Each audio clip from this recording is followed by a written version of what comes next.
cidade, está começando a última edição do Boletim da TV UEM desta sexta-feira. E acadêmicos, professores e profissionais se reuniram para Simpósio Internacional de Psicologia Histórico-Cultural. Veja! Terminou hoje o Seminário Internacional de Psicologia Histórico-Cultural, edição 2012. O evento, que teve início na última quinta-feira, foi realizado no auditório do Bloco I12 e organizado pelo Departamento de Pós-Graduação de Psicologia. Professores, profissionais e acadêmicos compareceram em grande número. O motivo era uma convidada especial, vinda diretamente da Rússia.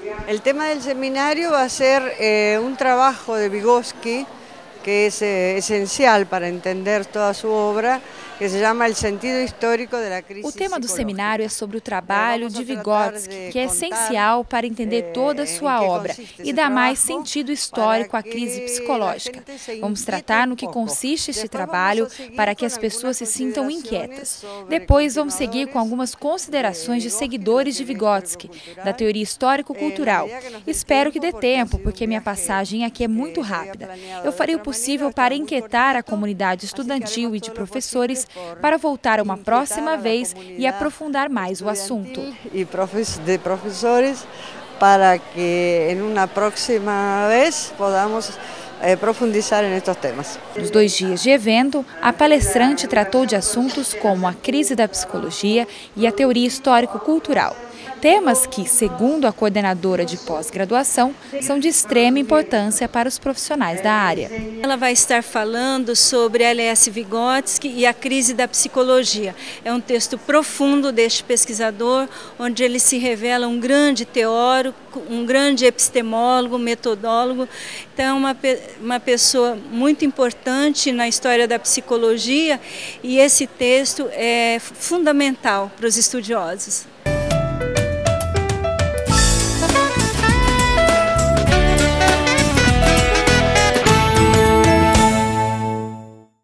O outono acabou de chegar e com a mudança dessa estação também podemos reparar mudanças no clima e até na própria natureza.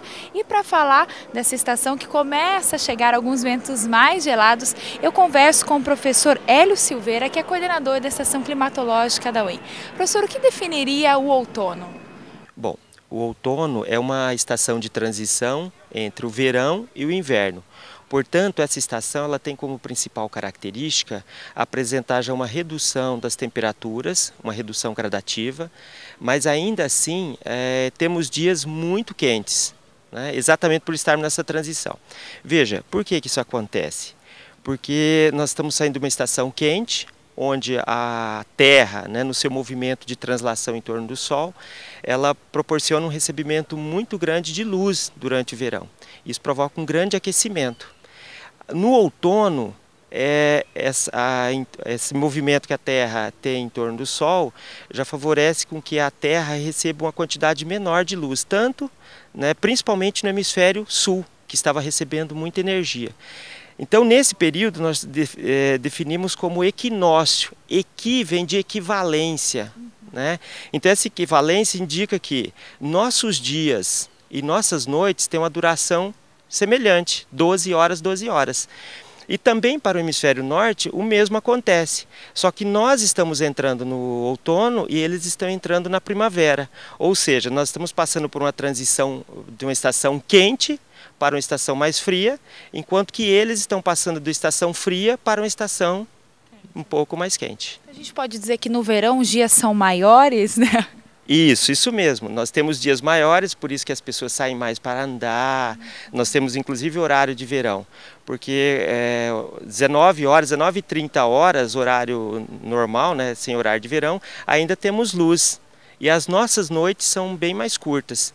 E o outono isso começa a mudar. Nós observamos agora, por exemplo, que às 18 horas, 18h05, no máximo, já está bem escuro. Então é muito certo, é praticamente 12 horas de luz e 12 horas escuras, né? E como o organismo do ser humano vive numa eterna adaptação, né? Mudanças de hábitos, né? Dias maiores, dias menores, e essas mudanças de estação então movimenta, né, o ser humano. Sim, as pessoas mudam de comportamento, começam também a sair menos de casa, principalmente naqueles dias mais frios. principalmente a partir de final de abril aqui em Maringá, maio e junho, as temperaturas já são bem mais amenas. Inclusive na região sul, nas áreas serranas, nós já observamos algumas geadas, mais nevoeiros, que é uma característica já típica dessa estação.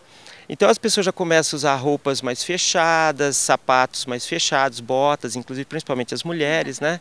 Então muda o comportamento, sim, o alimento mesmo, né? As pessoas começam a comer ou tomar bebidas mais quentes, comidas uma sopinha, que é exatamente o que vai acontecendo. A estação proporciona isso, né? E quanto tempo dura o outono? Varia por ano, professor? O outono, como nós sabemos, ele inicia no dia 20 de março e vai até o dia 20 de junho, né?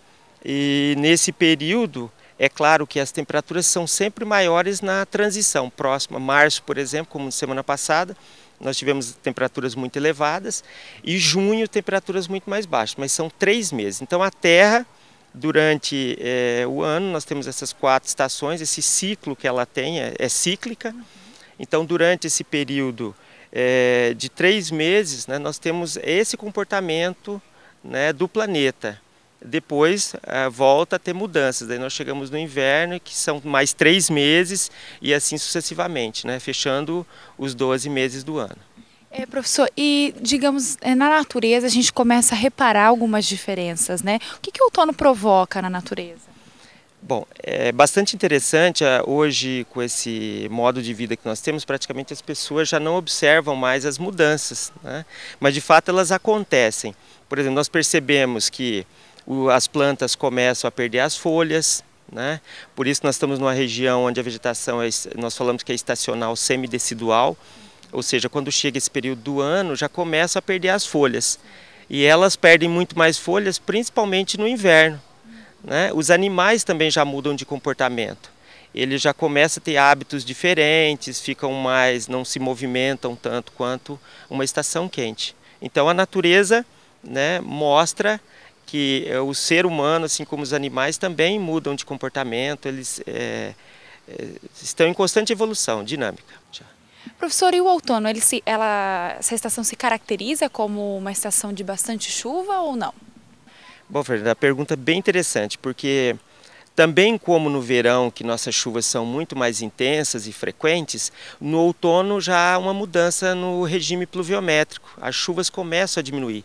Março, por exemplo, ainda chove bastante, a média de Maringá é de aproximadamente 145 milímetros, mas à medida que vai passando abril, maio, junho, esses valores chegam a apenas 95 milímetros. Lógico que isso nós estamos falando de média, né? Que há alguns anos, por exemplo, ocorre anos que a precipitação em junho é 0, né? E para o hemisfério, para o Brasil como um todo, essa redução das chuvas é bastante frequente, né? Principalmente no centro-oeste e no sul, né? E no sudeste do Brasil. As chuvas sempre acabam reduzindo. E no restante do Brasil, principalmente no Nordeste e na região Norte, essas chuvas aumentam. Então nós também temos uma frequência maior de entrada de massa de ar polar, por isso as nossas temperaturas caem significativamente, né? E o tempo, né, o tempo atmosférico muda com muito mais frequência. Ou seja, temos dias com temperaturas elevadas, chegando a 30, 33 graus, e dias onde a estação, né, nessa mesma estação, nós temos temperatura de 6 graus, né, chegando até ocorrer geadas, temperaturas negativas, ou 0 grau, temperaturas negativas. E essa mudança drástica, né, pode ocorrer tempestades, aquela ventania que quase ninguém gosta? Isso, Fernanda. Toda estação, quando há mudanças de uma estação quente para uma estação um pouco mais amena ou fria, há sempre esse risco. Então nós observamos em Maringá aqui, que no outono, para o inverno, há sempre ocorrência de ventos, né? É mais frequente, não que ocorra todos os dias, é lógico. Por que isso acontece? Porque nós temos dias muito quentes, né? Mas a Terra já começa nesse hemisfério a receber uma menor quantidade de energia. Então, quando o dia está muito quente, entra uma massa de ar fria, sempre há possibilidade de ventos.